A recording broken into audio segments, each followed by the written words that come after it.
इस्लाम भी यही कहता है कि आप जब तक शादी के काबिल नहीं हो, आप अगली को पाल नहीं सकते, उसे कुछ दे नहीं सकते, तो तुम शादी ना करो। कोशिश करो कि तुम इतने हो जाओ कि तुम मुझसे शादी करो। ये एक अलग रूल्स है जो जिसके ऊपर डिस्कशन हो सकती है। इसी तरीके से इस्लाम के अंदर जो आपने जैसा कि फरमाया, ये नहीं होता कि बेटी को अगर तलाक हो गई है या एक लड़की को तलाक हो गई है तो उसके माँ बाप और भाइयों का जिम्मा खत्म हो गया, बल्कि फिर उसके माँ बाप और उनके भाइयों पर जिम्मेवारी आ जाएगी।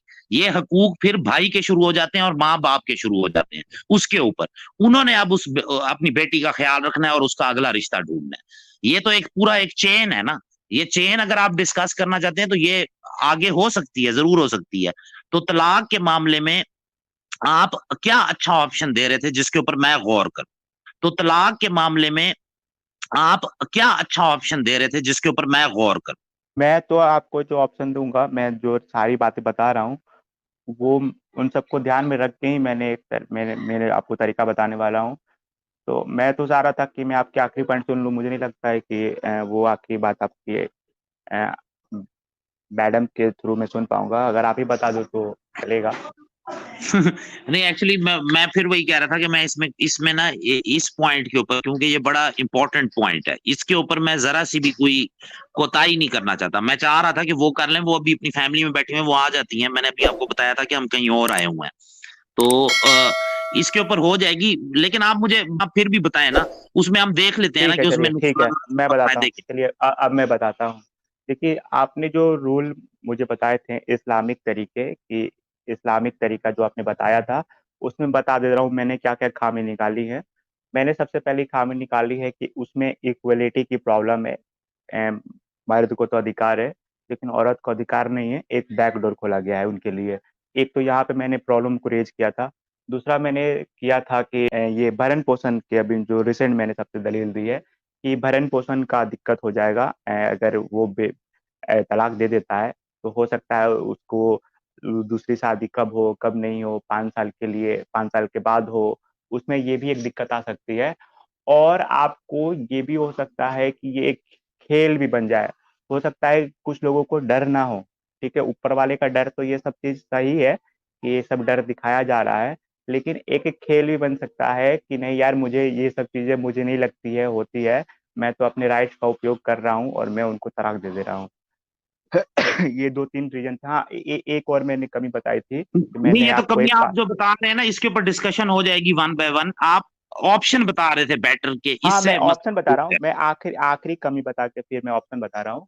मैं एक आखिरी कमी जो मैंने क्योंकि उजागर किया देखिए, था। आप ह्यूमन राइट्स की वायलेशन कर रहे हैं, मैं इसका जवाब पहले दे चुका हूं। एक गरीब से आप हक छीन रहे हैं कि वो शादी ना करे। लेकिन चलें, नहीं, इसको मैंने बाद में कब डिस्कस कहा? करें। अरे ये मैंने कब कह दिया को शादी ना करे? मैं कह रहा हूँ कि जरूरी नहीं है कि वो अभी तलाकशुदा है और उसको तुरंत शादी हो जाए।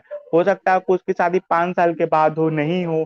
ये सारी चीज को तो पॉसिबिलिटी है कि तो पॉसिबिलिटी वो है ही फिर नहीं। आप कह रहे माँ हो कि उधर जैसे ही सुन तो ले, जैसे ही हस्बैंड अलहदा होगा, मैंने आपको पहले बताया, अब उसके ऊपर इतलाक होगा माँ बाप और भाई के हकूक का।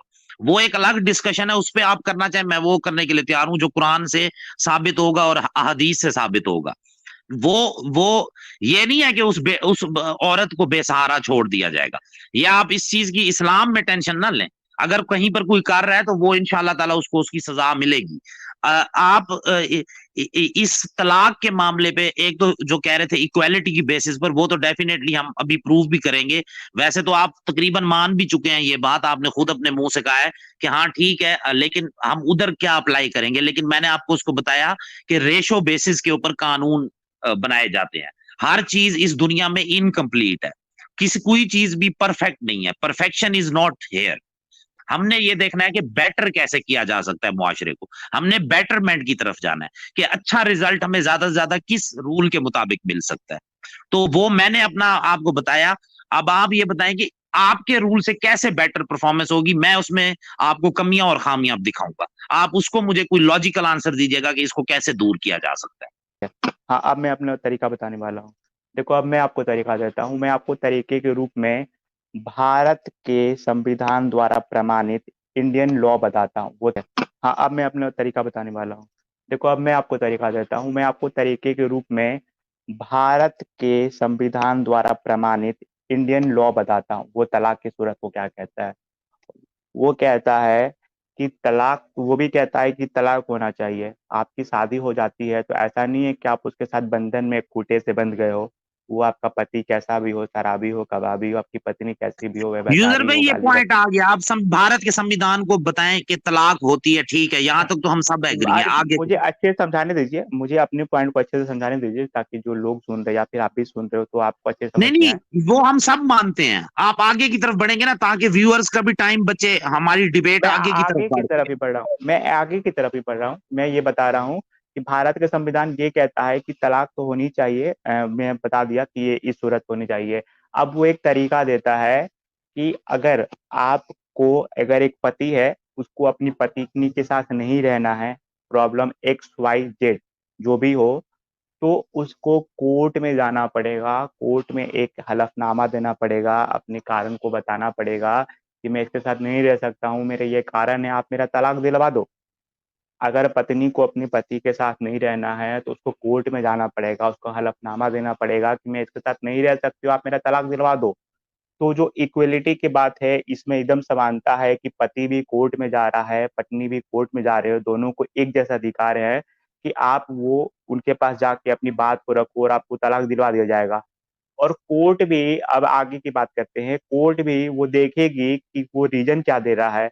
अगर वो एक लॉजिकल रीजन दे रहा है कि हाँ, इसकी पत्नी के साथ सही में रह नहीं रहा जा सकता है, इसका रीजन वैलिड है, तो वो उसको तलाक दिलवा देगी आराम से। अगर पत्नी भी अपनी बात को रखेगी कि मैं इसके साथ नहीं रह सकती हूँ, अगर वो लॉजिकल रीजन दे रही है, तो वो उसको तलाक दिलवा देगी। थोड़ा-सा छान-पका करके कि हाँ, ये जो बात कह रही है, सच कह रही है कि नहीं कह रही है, जो भी उसका स्तर होगा उस तरीके से।